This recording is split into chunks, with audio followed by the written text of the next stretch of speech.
पाकिस्तान में एमपॉक्स का एक मरीज पाया गया है। एमपॉक्स मरीजों की संख्या बढ़कर 5 हो गई है। पांचों मामले इंटरनेशनल फ्लाइट से उतरने वाले लोगों में मिले हैं। अभी तक ये नहीं पता चला है कि तीनों में से कौन सा वेरिएंट है। अधिकारियों ने बताया है कि कराची एयरपोर्ट में पैसेंजर की जांच की गई है। वहां 2 संदिग्ध मरीज दिखे हैं, जिसमें से बांग्लादेश की अंतरिम सरकार ने विदेश मंत्री मोहम्मद तौहीद हुसैन ने कहा है कि सरकार भारत से शेख हसीना को प्रत्यार्पित करने की मांग कर सकती है। एक इंटरव्यू में हुसैन ने कहा है कि हसीना के खिलाफ बहुत से मुकदमे दर्ज हैं। ऐसे में अगर गृह मंत्रालय उन्हें लाने का फैसला करता है तो इसकी मांग की जाएगी। यूक्रेन के राष्ट्रपति व्लादिमीर ज़ेलेंस्की ने अब रूस में और अंदर घुसकर हमला करना चाहता है। इससे मदद के लिए वे अमेरिका पर दबाव भी बना रहे हैं। ज़ेलेंस्की ने शनिवार को एक वीडियो जारी कर बताया है कि 30 अगस्त को रूस से खार्किव पर एयर स्ट्राइक की थी, जिससे 6 यूक्रेनियों की मौत हो गई थी। वहीं 97 घायल हुए थे। नेपाल के प्रधानमंत्री के पी शर्मा ओली ने कहा है कि देश में एक दशक से चल रहे उग्रवाद के दोहराने की कोई संभावना नहीं है। उन्होंने कहा है कि हाल ही के दिनों में श्रीलंका और बांग्लादेश में हुई राजनीतिक अशांति जैसी संभावना को खारिज कर दिया है। ओली ने यह टिप्पणी काठमांडू में सिमरिक एयर के चीफ कैप्टन रामेश्वर थापा की एक किताब के दौरान कही। कांग्रेस नेता अधीर रंजन चौधरी ने कोलकाता रेप मर्डर केस के पीड़ित थे माता पिता के नजरबंद होने का दावा किया है। अधीर ने कहा है कि उन्होंने ट्रेनी डॉक्टर के परिवार से मुलाकात करने की कोशिश की है। उन्हें पुलिस ने नजरबंद करके रखा है। उन्हें घर से बाहर नहीं निकलने दिया जा रहा है। चारों ओर मोर्चाबंदी कर दी गई है। दिल्ली कोचिंग हादसा मामले में राउज एवेन्यू कोर्ट ने 6 आरोपियों को 4 दिन की सीबीआई की हिरासत में भेजा है। कोर्ट ने कहा है कि इस मामले में निष्पक्ष जांच करने के लिए इनका हिरासत में रहना जरूरी है।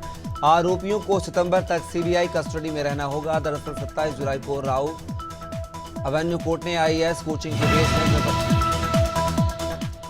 जसपुर जिले में एक नाबालिग लड़की के साथ दुष्कर्म का मामला सामने आया है। आरोपी ने लड़की के घर में घुसकर दुष्कर्म की वारदात को अंजाम दिया है और फिर फरार हो गया है। एसडीओपी दुर्गेश जायसवाल ने दुष्कर्म की घटना की पुष्टि करते हुए बताया है कि आरोपी ने देर रात नाबालिग के साथ दुष्कर्म की घटना को अंजाम दिया।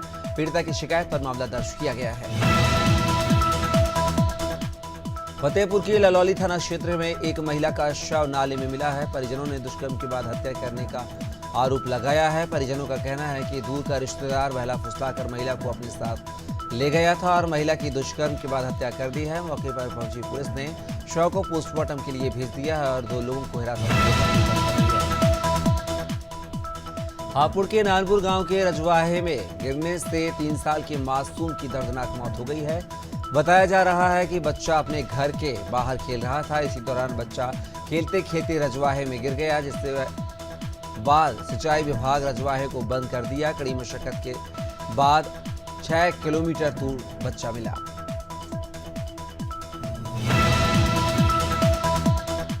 सीतापुर के सिंधौली थाना क्षेत्र में 2 लोगों ने एक युवक की हत्या कर दी है। मृतक की पत्नी ने थाने में प्रार्थना पत्र दिया है। उसके बाद भी पुलिस ने कातिलों के खिलाफ मामला दर्ज नहीं किया है। न्याय के लिए मृतक की पत्नी कई दिनों से थाने के चक्कर लगा रही है। इसके बाद भी उसे अब तक न्याय नहीं मिला।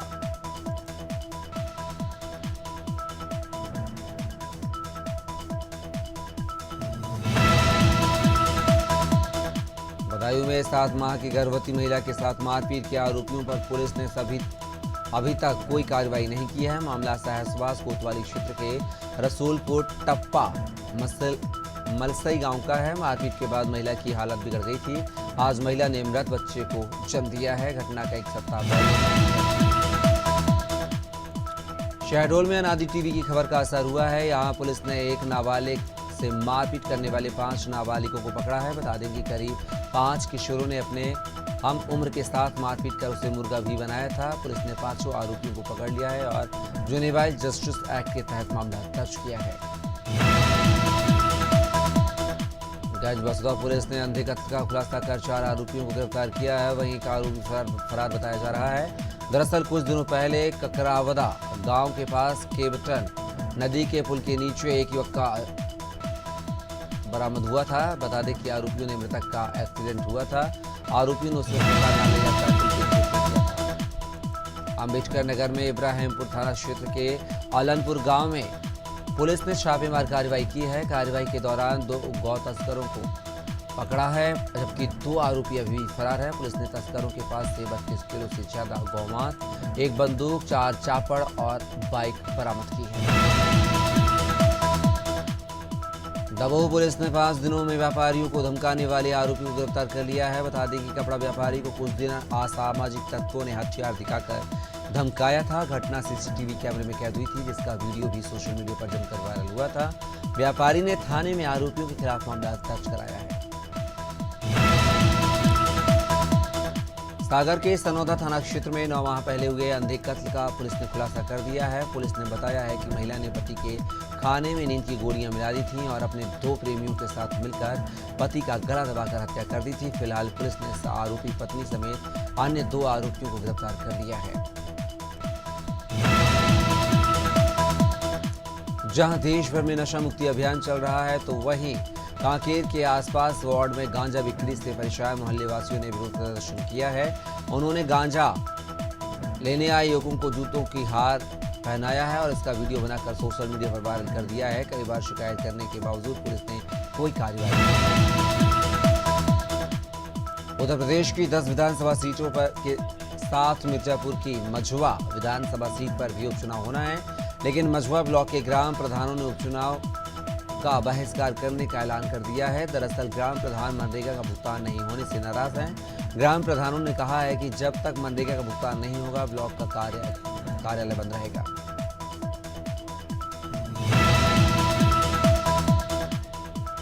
गोटेगांव के नगर पालिका परिषद में डेंगू को लेकर बड़ी बैठक आयोजित की गई है, जिसमें स्वच्छता पर्यवेक्षक, वार्ड प्रभारियों को महत्वपूर्ण निर्देश दिए गए हैं। अध्यक्ष पूनम जितेंद्र ठाकुर और नगर पालिका उपाध्यक्ष श्रद्धा पंकज चौकसे ने निर्देश पर नगर के सभी 15 वार्डों में मच्छर की दवा का छिड़काव पंप से किया जा रहा है।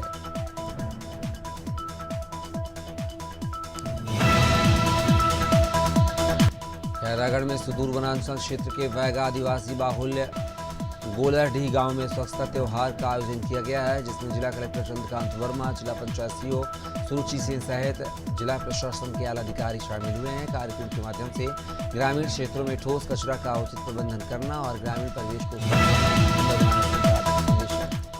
जबलपुर रेल मंडल से वैष्णो देवी के लिए एक विशेष ट्रेन रवाना हुई है। 1500 लोगों का जत्था इस ट्रेन से वैष्णो देवी के लिए रवाना हुआ है। रात तक स्टेशन में माता के जयकारे गूंजते रहे हैं। इस अवसर पर रेलवे के प्रशासनिक अधिकारी, सीनियर डीसीएम, सांसद, कैंट विधायक, वैष्णो देवी सेवा समिति के अध्यक्ष और सिंधी श्रावस्ती में संयुक्त जिला चिकित्सालय भिनगा का डीएम और सीडीओ ने औचक निरीक्षण किया है। इस दौरान डीएम ने मरीजों से बात कर स्वास्थ्य सेवाओं का हाल जाना है। इसके साथ ही एसएनसीयू वार्ड, पोषण पुनर्वास केंद्र और अन्य वार्डों का डीएम और सीडीओ ने जायजा लिया। वहीं पर्चा काउंटर पर लगी देहरादून में सरकारी जमीन कब्जाने का मामला उजागर हुआ है। एसआईटी की जांच में गोल्डन फॉरेस्ट के नाम पर खरीदी गई 250 एकड़ जमीन सरकारी निकली है। जांच रिपोर्ट में बताया गया है कि अधिकांश जमीन को तोड़-तोड़ कर दिया गया है। वहीं सरकारी विभागों में भी इस जमीन के बारे में भी जानकारी। उत्तराखंड में निकाय चुनाव को लेकर लगातार बयानबाजियां तेज हो रही हैं। निकाय चुनाव कब होंगे, इसकी अभी तक कोई तारीख तय नहीं हुई है। प्रदेश के शहरी विकास मंत्री प्रेमचंद्र अग्रवाल ने कहा है कि निकाय चुनाव विधेयक विधानसभा में पेश किया गया था, लेकिन अभी उसे प्रवर समिति के पास भेज दिया गया है। अब प्रवर समिति का गठन होगा। गाजीपुर में सामुदायिक स्वास्थ्य केंद्र मरदह में कर्मचारी अपनी मनमानी कर रहे हैं, जिससे मरीजों को परेशानियों का सामना करना पड़ रहा है। बता दें कि सामुदायिक स्वास्थ्य केंद्र में मरीजों का पंजीकरण किया जा रहा है, लेकिन आसपास में नियमित चिकित्सक और कर्मचारी अनुपस्थित पाए गए हैं। स्वास्थ्य केंद्र प्रभारी अवधेश प्रसाद का कहना है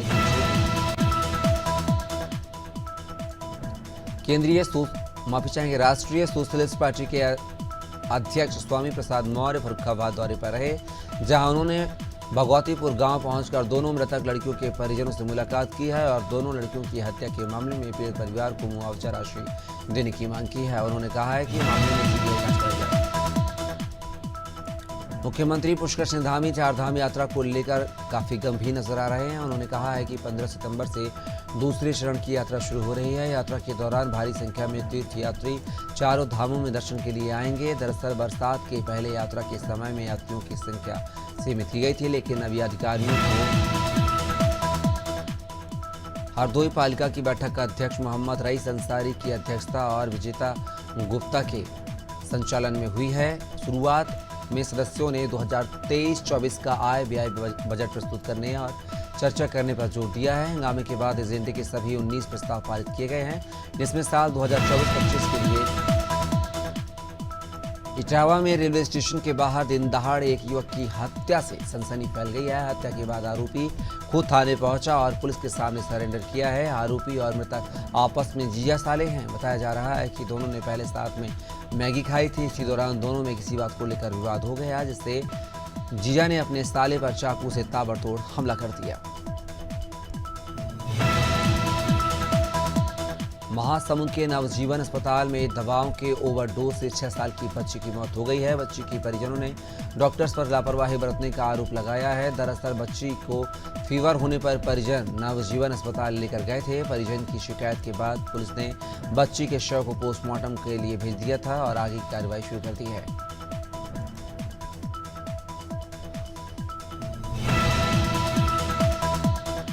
बहराइच के महसी इलाके में खूंखार भेड़िए का आतंक खत्म होने का नाम नहीं ले रहा है। आज फिर से भेड़िए ने 2 लोगों पर जानलेवा हमला किया है, जिसमें 8 साल के मासूम और 55 साल के बुजुर्ग गंभीर रूप से घायल हो गए हैं। दोनों को सामुदायिक स्वास्थ्य केंद्र में इलाज के लिए भर्ती कराया गया है। बता दें कि भेड़िए के आतंक से अब तक तकरीबन 50 गाँव लोग दहशत में हैं। राजनांदगांव के डोगरगढ़ ब्लॉक में लंबे समय से अवैध खनन किया जा रहा है, जिससे क्षेत्रवासी परेशान हैं। ऐसे में क्षेत्रवासियों ने प्रशासन से इसकी शिकायत की है। इसके बाद स्थानीय तहसीलदार मुकेश ठाकुर ने अपने अमले के साथ पहुंचकर कार्रवाई किया। वहीं इस मामले में तहसीलदार ने बताया है कि कार्रवाई के दौरान 3 डंपर और 1 जेसीबी मशीन को नष्ट किया गया है। सतना जिले के इतिहास की अतिक्रमण के खिलाफ दूसरी सबसे बड़ी कार्रवाई की गई है। हाईकोर्ट के आदेश पर चित्रकूट के मझगवा में सरकारी जमीन से अतिक्रमण हटाया गया है। पुलिस और प्रशासनिक अमले की मौजूदगी में जेसीबी की मदद से अवैध मकानों को ध्वस्त किया गया है। कार्रवाई के दौरान कोई अप्रिय घटना न हो, इसके लिए मौके पर भारी पुलिस बल तैनात रहा। जबलपुर में कल्चरल स्ट्रीट पर अज्ञात व्यक्ति का शव मिलने से सनसनी फैल गई है। सूचना मिलते ही पुलिस मौके पर पहुंची और अज्ञात शव की तलाशी ली गई, जिसमें विक्टोरिया अस्पताल की पर्ची पुलिस ने बरामद की है। फिलहाल अज्ञात शव की पहचान नहीं हो सकी है। पहचान करने में पुलिस जुटी हुई है।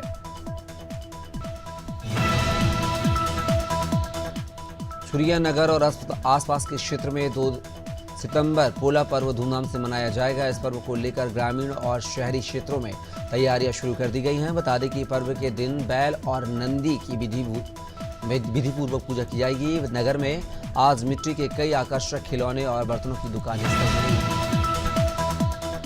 कोरबा में प्रवासी पक्षियों के लिए कोई व्यवस्था नहीं की गई है। ग्रामीणों का कहना है कि बारिश के ठीक पहले प्रवासी पक्षी यहां पर आते हैं और प्रजनन के बाद दिसंबर तक चले जाते हैं।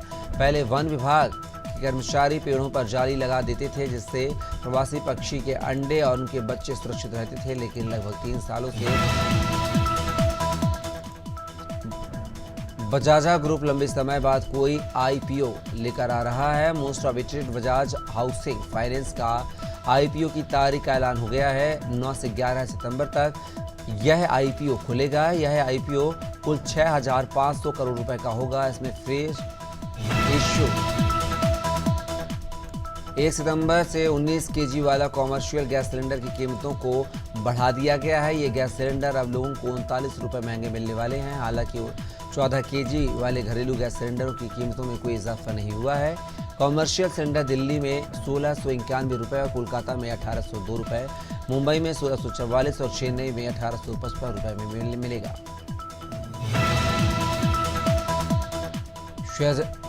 शेयर बाजार इस समय ऑल टाइम हाई पर है। 12 कारोबारी सत्रों से लगातार बाजार में तेजी है। बाजार का सेंटीमेंट और मोमेंटम पॉजिटिव बना हुआ है। इस तेजी के बीच HDFC सिक्योरिटीज ने रेलवे के लिए कंस्ट्रक्शन प्रोटेक्शन पूरा करने वाली RVNL के शेयर में खरीदने की सलाह दी है और यह शेयर 608 रुपये के स्तर पर है।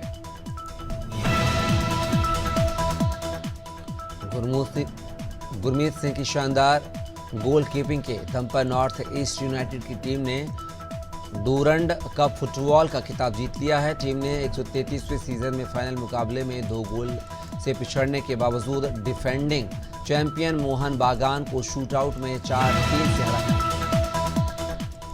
सांसद एक्ट्रेस कंगना रनौत का कहना है कि कुछ साल पहले हिंदी फिल्म इंडस्ट्री में मी टू मूवमेंट के दौरान उन्हें अकेली ही महिलाओं के लिए लड़ना पड़ता था। दरअसल उन्होंने जिन महिलाओं के पक्ष में आवाज़ उठाई थी उनमें से किसी ने उनका साथ नहीं दिया, बल्कि लोगों ने कहा कि सिर्फ हमेशा प्रॉब्लम करती है कंगना। बॉलीवुड स्टार वरुण धवन की भतीजी अंजनी धवन फिल्म इंडस्ट्री का हिस्सा बनने जा रही हैं। वो फिल्म बिन्नी एंड फैमिली से बॉलीवुड में डेब्यू करेंगे। इस फिल्म का ट्रेलर रिलीज हो गया है। इस फिल्म में फैमिली ड्रामा, इमोशन और हल्का फुल्का हास्य देखने को मिलेगा।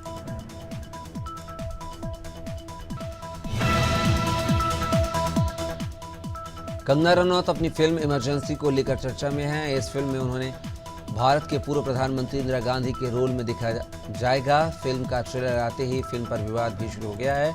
जैसे जैसे इमरजेंसी की रिलीज डेट करीब आ रही है, फिल्म को लेकर विवाद और बढ़ता जा रहा है। जस्टिस हेमा कमेटी की रिपोर्ट सामने आने के बाद बीते 13 दिनों में से मलयालम फिल्म इंडस्ट्री में उथल पुथल मची हुई है। इंडस्ट्री के कई मशहूर एक्टर्स और फिल्म मेकर्स के खिलाफ लगातार यौन उत्पीड़न के आरोप लग रहे हैं। इसी बीच एक्ट्रेस सामंथा रथ प्रभा ने इंस्टाग्राम पर एक नोट शेयर करते हुए जस्टिस हेमा कमेटी की रिपोर्ट का स्वागत किया है। बलिया में सरयू नदी खतरे के निशान से ऊपर बह रही है। ऐसे में सरयू नदी का पानी बांसजी तहसील क्षेत्र के कई गांवों में पहुंच गया है, जिससे लोगों को काफी दिक्कत का सामना करना पड़ रहा है। ग्रामीणों का कहना है कि बारिश के कारण नदी का जल स्तर बढ़ जाता है, जिससे फसलों को काफी नुकसान हो जाता है। किसी तरह की सुविधा ना हो। मध्य प्रदेश में बारिश का स्ट्रॉन्ग सिस्टम फिर से एक्टिव हो गया है। आज सीहोर, रायसेन, नर्मदापुरम और बैतूल में भारी बारिश का अलर्ट जारी किया गया है। वहीं प्रदेश के पश्चिमी हिस्से में 21 जिलों में तेज बारिश होने के आसार है। मौसम वैज्ञानिक वीएस यादव ने बताया है कि अगले 2 दिन स्ट्रॉन्ग सिस्टम बारिश का एक्टिव होगा। छत्तीसगढ़ के 11 जिलों में आज भारी बारिश हो सकती है। मौसम विभाग ने 4 जिलों के लिए ऑरेंज अलर्ट और 7 जिलों के लिए येलो अलर्ट जारी किया है। रायपुर और बिलासपुर में धूप निकली है। इसके चलते पारा चढ़ेगा और गर्मी सताएगी। वहीं उत्तरी आंध्र प्रदेश और दक्षिणी ओडिशा के तटों पर अगले 3 दिनों तक बारिश की यूपी में लगातार कमजोर हो रहा है। नदियों का उफान की रफ्तार घट रही है। शनिवार को 20 जिलों में सिर्फ 1 मिलीमीटर बारिश हुई है। जालौन में सबसे ज्यादा 9.9 मिलीमीटर बारिश दर्ज की गई है। बारिश कम होते ही फिर से यूपी तपने लगा है। दिन का पारा 2 डिग्री से और रात में 4 से 5 डिग्री तक पारा पहुंच जाता है। राजस्थान में 2-3 दिन के ब्रेक के बाद आज फिर बारिश का दौर शुरू होगा। 22 जिलों के लिए मौसम विभाग ने हल्की से मध्यम और कहीं कहीं तेज बारिश का येलो अलर्ट जारी किया है। साथ ही अगले 5 दिन तक राजस्थान में मध्यम से तेज बारिश और कहीं कहीं भारी बारिश होने की संभावनाएं जताई गई हैं। पिछले 24 घंटे में राज्य में पश्चिमी जिलों में बारिश हुई है।